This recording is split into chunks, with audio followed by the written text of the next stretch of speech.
Jima dengan isteri tapi tak keluar mani, kena mandi wajib ke tak? Lepas tu subuh tanya. Ada pada tahu kanda gini semua. Kalau tak mari dengar, tak kepala. Dengar baik-baik. Janabah ini nama hadas. Apa sebab orang boleh jadi janabah? Salah satu daripada dua sebab. Pertama, sebab jima.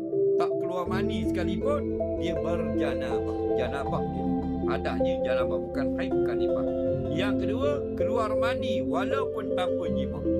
Namanya hadas janabah.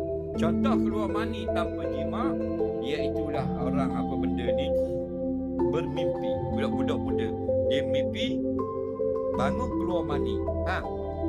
Ada isteri tak? Tak ada. Ada panggil tidak ada isteri, keluar mani, janabah. Ni pula ada isteri melakukan hubungan tapi tidak keluar mani. Pasal apa tak keluar mani? Macam-macam sebab. Dia boleh rumah terbakar. Mana? Dah baru jima, rumah terbakar. Dia pun di sebuah air padang. Lepas habis dah. Habis selesai dah ingat dah. Letih-letih rumah terbakar dah ingat dah.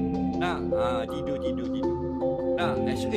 Warna-warna. Tak ada warna-warna kan? Wajib mandi. Dah tidak keluar mani, tidak syarat keluar mani. Izal taqal qitanani faqad wajabal ghuslu.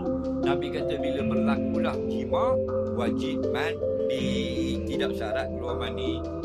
Keluar air liur saja pun tak apa.